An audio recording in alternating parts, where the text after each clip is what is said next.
day, fellow champions of inclusion. I'm Aaron, and this is the Inclusive Dad Podcast, where we explore inclusion and make it practical. Thank you for taking time out of your busy schedule to join me in exploring ways we can create a more inclusive world together. You are important, you matter, and you can make a difference. Today, my guest is Hollis Peirce. Welcome to the show. Thank you, Aaron, or Aaron. Why don't you just start off by just telling me a little bit about yourself? Well, my name is Hollis Peirce. I am the host of a podcast called 21st Century Disability, which is all about talking about what life is like with a disability living in the 21st century and how a lot of modern day technology can help eliminate barriers that face people with disabilities, particularly physically disabled. But I also have a master of history. I have a master's degree in history from Charlton University, and have a meritorious service medal from Governor General, which is for my career in disability advocacy. That's awesome. Start off, what is your definition of inclusion? My definition of inclusion would be just creating a more universally accessible world that includes everybody. Because a lot of the globe is designed for able-bodied or non-disabled people, and that is not a very inclusive world.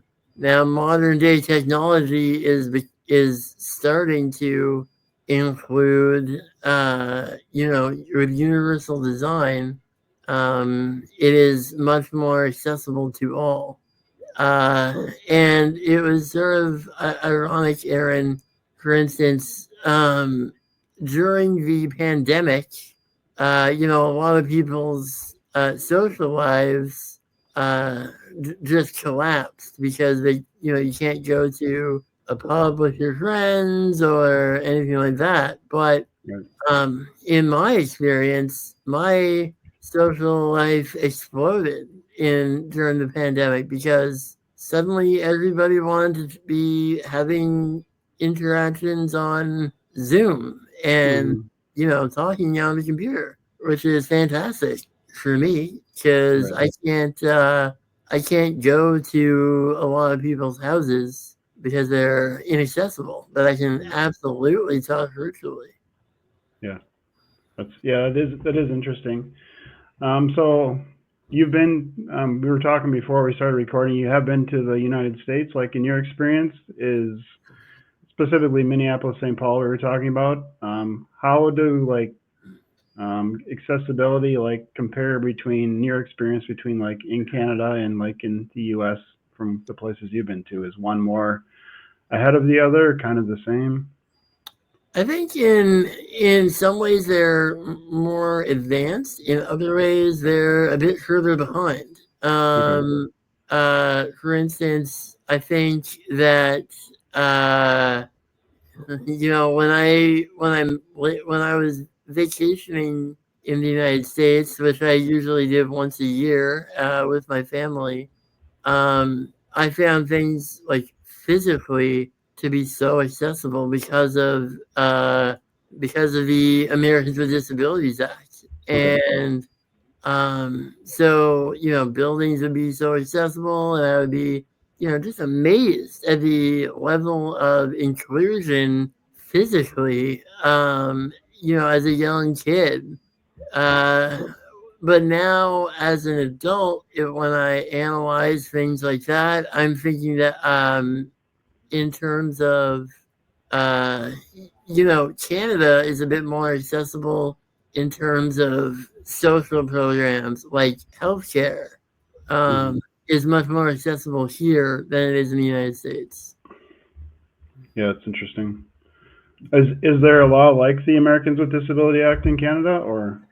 Um, For a long time, no, there wasn't. Okay. And they are trying to enact it, or enact one similar to it, but Okay. they sort of launched it in 2015, and they said that by 2025, a bunch of different goals would be met, and of Right. course, the way government Right. plans, when they're enacted, things don't happen. They don't reach goals. Yeah. Right. Okay. Yeah. Yeah. Like I Mm. mentioned before we recorded too, we had been to Thunder Bay. My girlfriend's birthday, and we're eating lunch. And I mean, I have a daughter, Cecilia. She's 22. She has cerebral palsy, so she uses a power wheelchair. So I don't know, I kind of I call like radar for seeing stuff that is accessible, not accessible. And we were going into like a Mexican restaurant, and they were doing some like construction, and there was like I don't even know, 6 inch probably step to get up, and I'm like, how would my daughter get in here? And I couldn't see any way for her Hmm. to get in there, so it was I kind of figured there must be a difference or something, because like everything on that street didn't have a look like a way for anybody in a wheelchair to get into it, so it was interesting. Yeah, absolutely. And like you say, Aaron, like when you have a member of your family who is disabled, your eyes are like, Yeah. what? Why? How is this? Right. How did you guys think this was designed to be accessible? Right. Um, and because when you don't have that day-to-day experience, you might have a different idea of what is accessible and what is not. Yeah. Yeah, for sure. Because I mean, I can walk. So I mean, if I want to go into that restaurant, I could just take that step up. But if my daughter wanted wanted tacos, and that was the only place we could find to go to, we'd have to go somewhere else or get them to go and eat somewhere else, because there was no way for her to get in there. So it is interesting, and it's like, yeah, I mean, and she loves going to concerts, so now I always call the ticket office and talk to them about the accessibility. I mean, it should be Hmm. accessible, but we've had more than one occasion where it's not. It's they do it differently, or does this companion seat come with the accessible seat, or is it accessible? And like, yeah, it is. And like, you get there and it's like, well, it probably meets the definition. It's just not. It's still pretty narrow. It's hard to get in there. We need to like have somebody move something to get to the seat, so it's just a whole different experience sometimes. Absolutely. And I've actually had experience in my life where I was hired by a couple of different music festivals here Okay. to do accessibility audits Oh, there you go. of their festivals. And I was like, absolutely, I would love to do that. But the only thing is that, I can determine what is accessible for me, but I can't Right. determine what is accessible for everybody. Right. So I got them to hire on a team of people who were just are friends of mine, and they had different types of disabilities. Sure. Uh, and so then we put together. I got them to take notes and put together Sure. their ideas and things like that, and then I would at the end of the festival, I sort of wrote up a report with it would be combining everybody's opinion. Yeah. Well, that's a great idea. Yeah, I love that. Hmm. Yeah, there's an art festival in our town, and so they had a email went out if people wanted to be like on a ADA or accessibility committee. So I've joined that, and a lot of people around the table don't have disabilities. I mean, I have the experience with my daughter going places, but I'm like, we need to have people here at the table talking about this stuff who actually have the lived experience, and just you know and it's interesting, like for me, like I said, my daughter, she's in a wheelchair, so I see stuff everywhere. But from the number of times I've brought it up, like you said, like if you don't experience it yourself or with somebody close to you, like you don't see that stuff until somebody brings it up. So it's very important to share your stories, and as a dad, sometimes it gets like frustrating. Like, why do I have to say this? Why do I have to bring it up? But it's like, people just don't realize it. They take it for granted that anybody can get to that place unless, somebody brings it up, or they all of a sudden need to use a walker or, wheelchair, and now they can't get around either. So it's very important. Yeah, absolutely. Yeah. So how was school for you in Canada? I know in the U.S. we have what we call IEPs for like the schooling. What is it like in Canada? Yeah, IEPs are absolutely present here in Canada as Okay. well. Um, I had a lot of difficulty growing up in elementary and high school.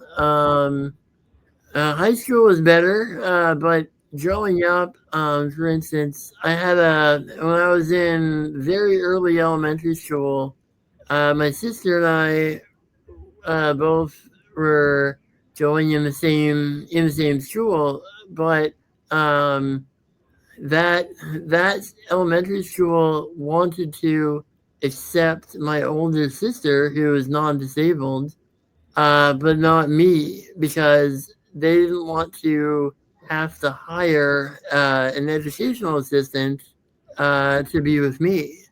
Sure. And so they thought that if they just refused, that would stop me from coming to the school.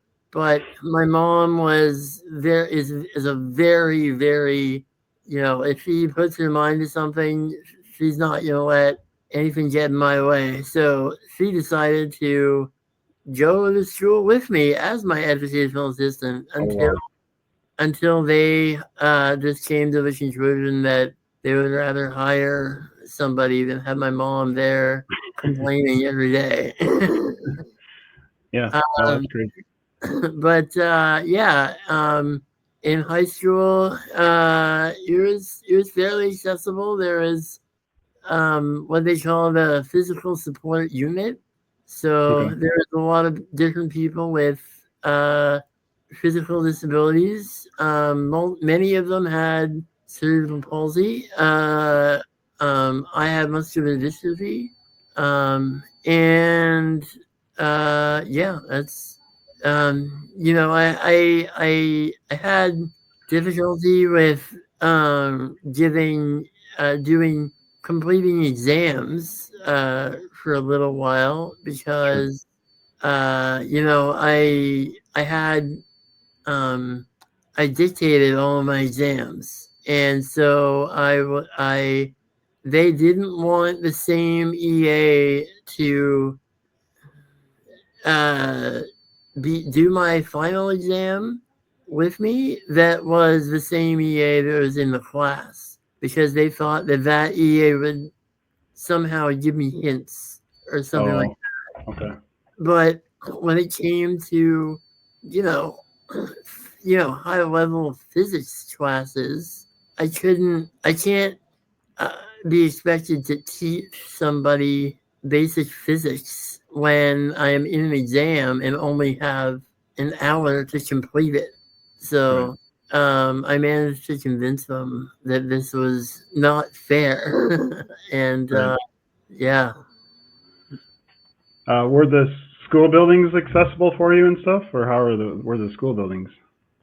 In elementary school and high school, not really, but in university, absolutely. I attended the just out of luck.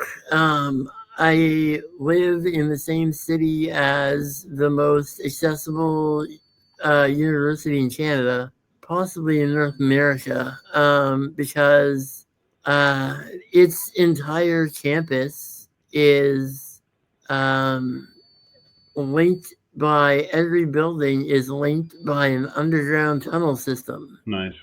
So, when you're living in residence, like I lived in residence during my graduate degree, you'll see people in classes in their pajamas because they haven't gone outside in 3 months. Yeah. Plus, Yeah. I'm sure you guys get snow up there, so having the tunnels where you don't have to go outside and deal with, especially if you're in a wheelchair, dealing with all the people not shoveling or they shovel but they put the snow where the curb cuts are, all that stuff. So that helps also. Absolutely. And this winter we've had a record amount of snow since like Okay. the 70s. Oh, And wow. on one, it's funny, in the downtown core, there was so much snow that they didn't have time to like shovel Right. the top level of a parking garage, of an outdoor parking garage. And the parking garage collapsed because it Oh, was so wow. heavy. Oh, Yeah. my. Yeah. Yeah. Yeah. I live in Minnesota, so we just had a blizzard a couple days ago, and it's people. I mean, some people don't even clear their sidewalks. Some do, and then the plow goes by, plows in the end of the curb cut, and nobody goes out there and shovels. So it's like if you're in a wheelchair wanting to go anywhere, you can't get around. So it's not the fun. Yeah, absolutely. I don't, when it's the summertime, I'm always outside. Yeah. But in the wintertime, I rarely get outside. Plus, I don't know about your wheelchair, but my daughter's power chair, those tires are not built for snow. Like you get Oh, absolutely any not. any snow, they just spin. Yeah. Absolutely. They're not built for those kind of conditions. Definitely not. Definitely not. How do you feel the modern world has helped those with disabilities? Well, I think the modern world has absolutely helped people with disabilities. Um, for instance, the people in power chairs in general are amazing technologies. Because if I did not have a power chair, I wouldn't be able to get out of my bed or go around outside all on my own. Right. Um, and my life would be very limited. And just for instance, like I wouldn't have ever been able to achieve what I have been able to achieve academically. Like I wouldn't have been able to take notes because I can't write with a pencil. Right. Um, my note taking was always on a laptop. And uh, yeah, with elevators, you can get around different buildings and, Mhm. motion sensors to open doors for people. It's Yeah. absolutely the modern world is an accessible place. Yeah. Yeah, and like I mean, it seems like stuff gets. I mean, more stuff is available too. Like you said, the a lot all the online things now. You're able to talk to people all over the place in ways you couldn't before. I mean, I have an Alexa, so you can tell it to talk and it does stuff. Or I know you can hook up like lights and different things like that too, which I don't have. But I know there's other things you can do to make it more people to live more independently in their homes. Absolutely. Well, and I have an Alexa, Okay, and I do it because, like, for instance, I live in a long-term care, complex care unit, sure, in a rehab hospital. And if I say Alexa, she'll turn on my call bell so that um, my nurse will come, or I can turn a light on, or I can turn the TV on, or sure. yeah. That's crazy. Hmm. What is the difference between the social model and the medical model of disability? Well, the medical model of disability is an older model of this perspective because the medical model is basically says you are the problem. The problem lies within the person. Your disability, your disease, uh, is what is limiting you. And the social model is more um, not forgiving. Well, it's a bit more forgiving than the medical model, but basically it says, yes, I do have a disability, but a lot of what is limiting me is the world around me. Right. So, if I go to a place that has a staircase and no ramps, that is an example of being impacted by society. The society is not including me. It is not my disability that is the problem. It's the universal design of the building. But if there's a ramp on another entrance to that building, then that's fantastic. It is basically shouldering more of the burden on society for not being accessible than it is blaming the person for having a disability. Yeah, thank you for that explanation. How long have you been podcasting, and what or who inspired you to start it? I've not been podcasting that long. It's only been about a year and a half, a little Okay. over a year and a half that I've been podcasting. And what really inspired me to start it, well, was a number of things. A big part of it was that I truly love sharing information. And I love, like, when I was in university, I was given the opportunity to guest lecture in a couple of classes. And I just love public speaking. I love guest lectures. I love doing presentations and things like that. And so I was looking for that kind of outlet. And you know, podcasting seemed to be a great answer to all those problems.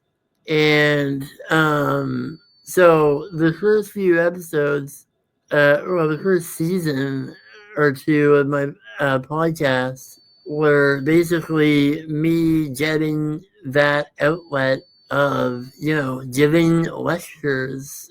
So they're short snippets. They're about 20-minute long lectures about different topics, whether it be ableism or how life is like a full-time job living with a disability, or like the history of the Paralympics or things like that. But this season now I'm focusing a bit more on being a bit less scripted and having guests on my podcast and just conversing with people, because I find that it's a great way to learn with a more on a more broad scale, because just like I said earlier with when I was auditing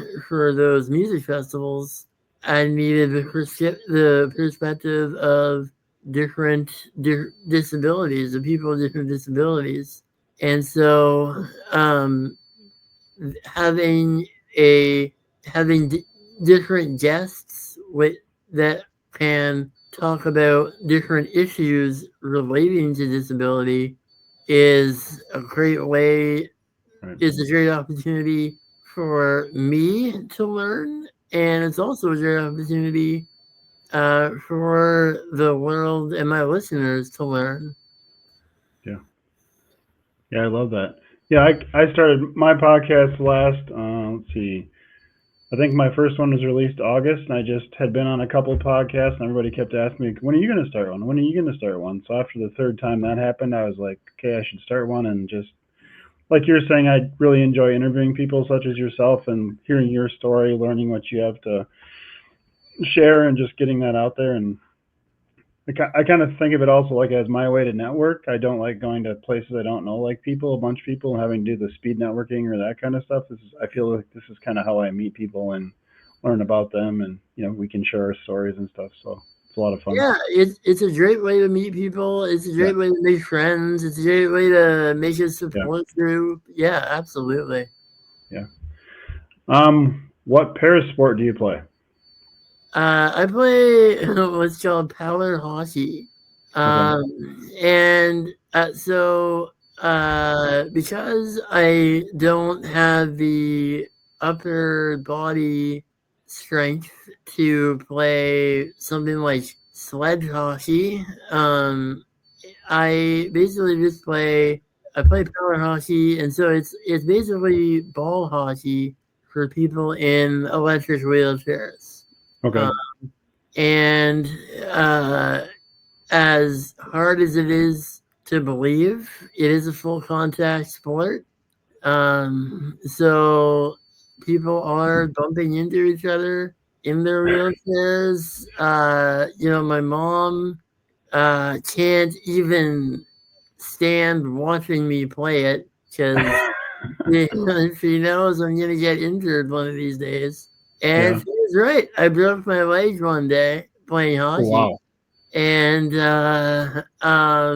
she was not mad at me. She was just like, well, this day was going to come eventually. Yeah. So, yeah. So is there something attached to your chair to like hit the ball and stuff, or how does it work? Yeah, well, just like on a number of different para sports, there's different grade levels for different abilities.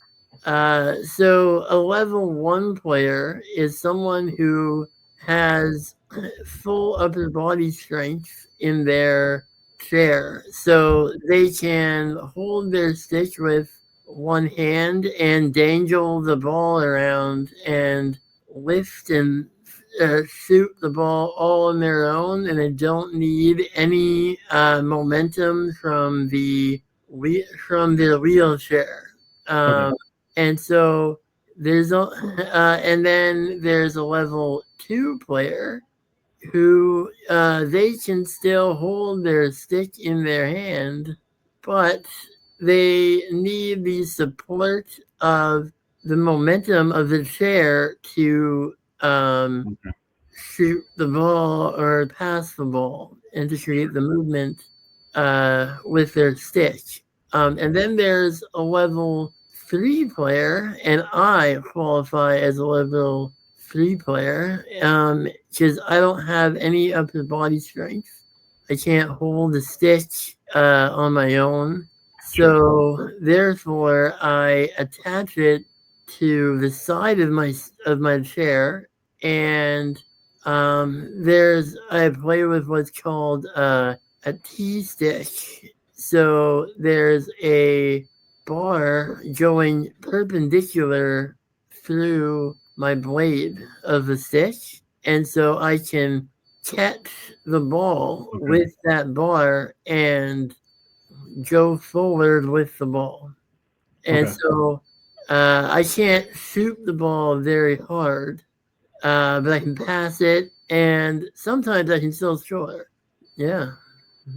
And so go ahead. It is a 4-on-4 game, and generally speaking, you're only allowed one level 1 player on the court at all times, and you have to have at least one level 3 player on the court.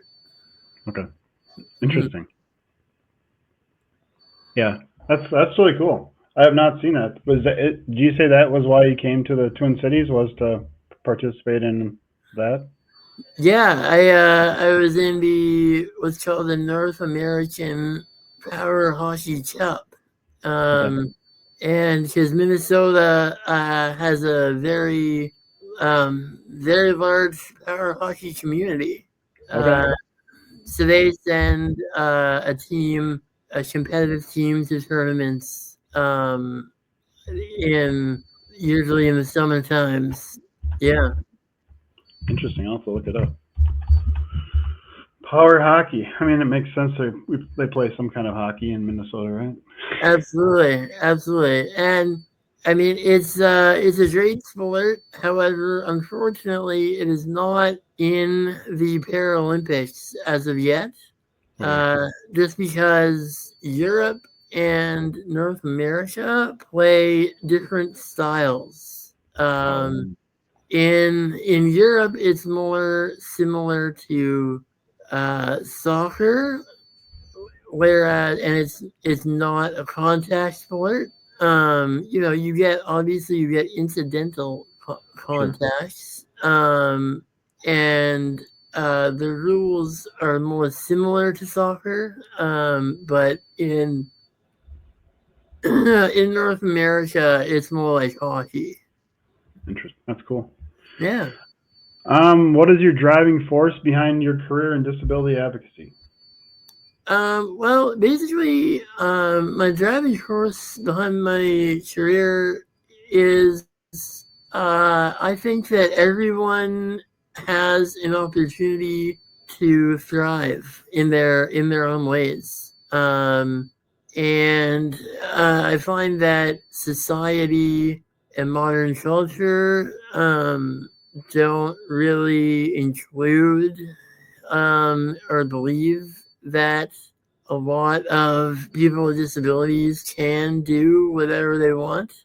Um, People have very narrow, perspectives of who can do what, and you have people that It was only recently that Canada had its first member of parliament in a wheelchair.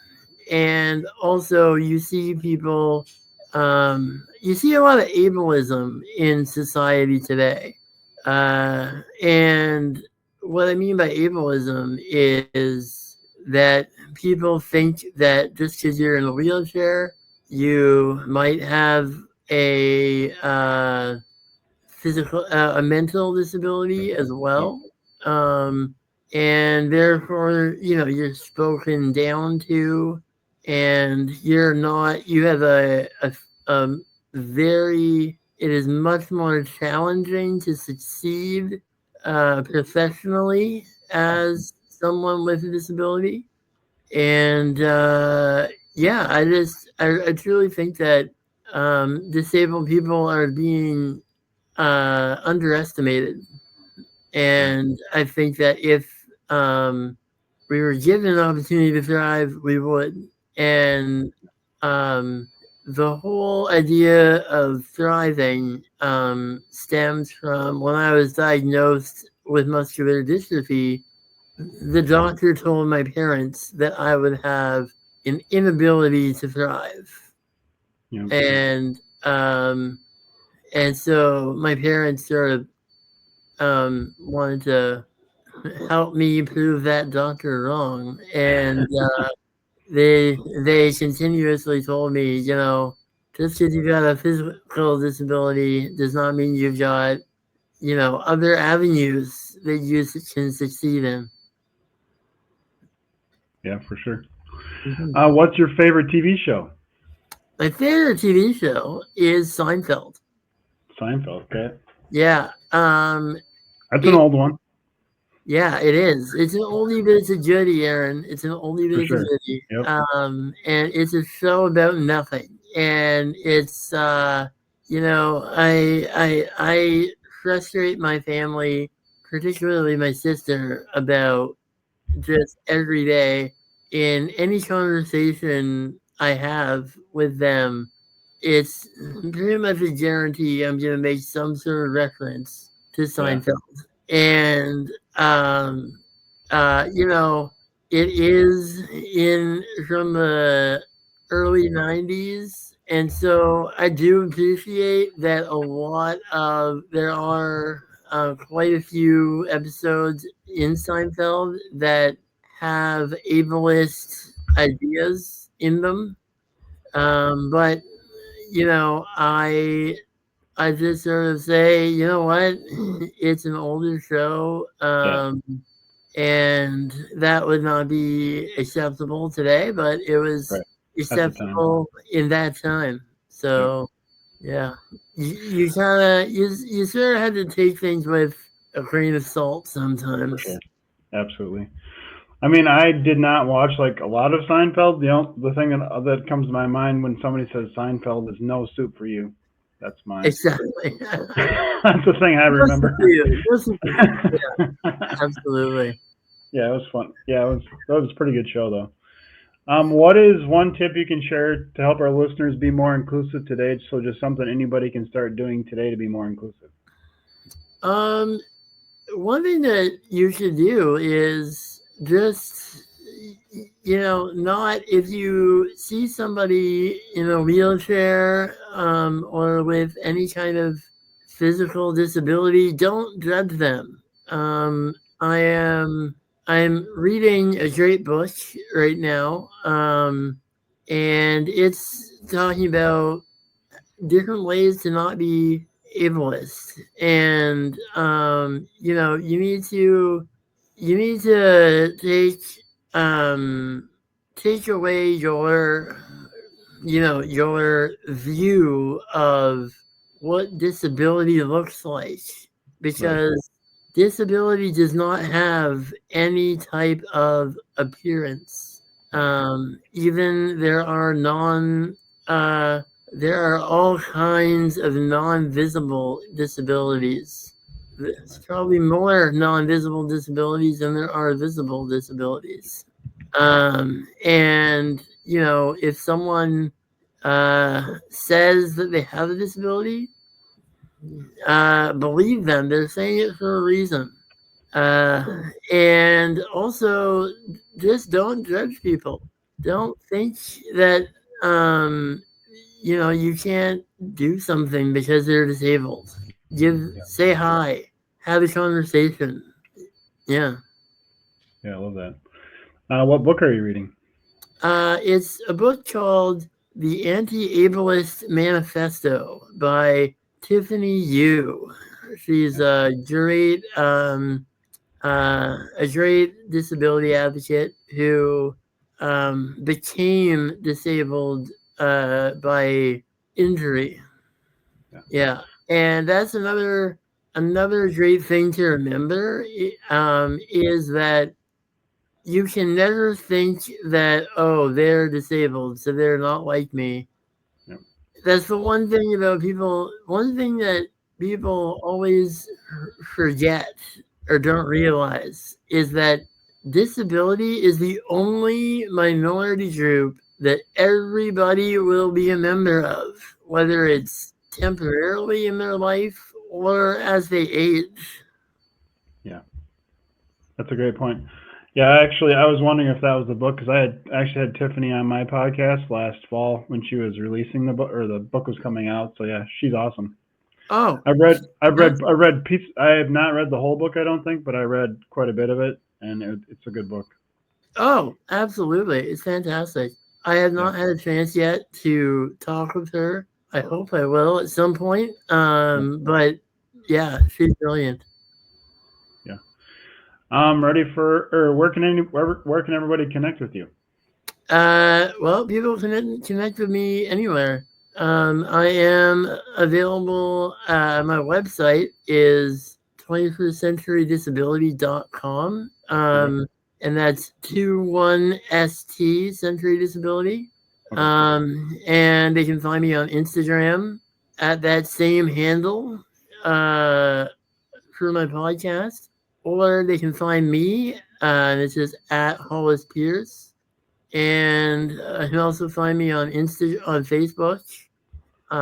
They can't find me on Twitter, or X as they call it. I yep, left that because of Elon Musk. But they can now find me on Blue Sky also.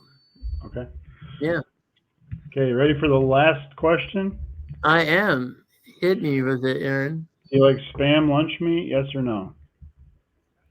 You know what? I don't have much experience with it, so I'm gonna say I'm open to it. You're open to it? Yeah. Okay. Yeah, I live in Austin, Minnesota, where they make spam and where the spam museum is located. So if you ever want to visit the spam museum, you got to come to Austin. It's So Okay. I've been asking all my guests just a kind of a fun question to see the reaction. Most people are usually like really strong yes, really strong no. Not a lot of yours was probably abnormal, kind of thinking about it and part of it. So it's kind of interesting. Well, I'm a very abnormal person. That's okay. We don't want to all be the same. That'd be boring, right? Exactly. There is no normal. There is no That is true. normal. And that is another thing to remember when you're looking at someone with a disability. Don't judge them because there is no normal. You Yeah, have something. Everybody has a part of them that is abnormal. true. What is the saying? Normal is a dryer or a setting on a dryer or something like that. Normal Yes. is a dryer setting or something. Well, thank you so much for being on the show today. Thank you for having me, Aaron. Yeah. To those listening, thank you for allowing me to be part of your journey. It is truly an honor. Please join the podcast newsletter by clicking on the link in the episode description to keep up with the latest episodes. Together, we can make the world more inclusive. Until next time, stay empowered and be a champion for inclusion.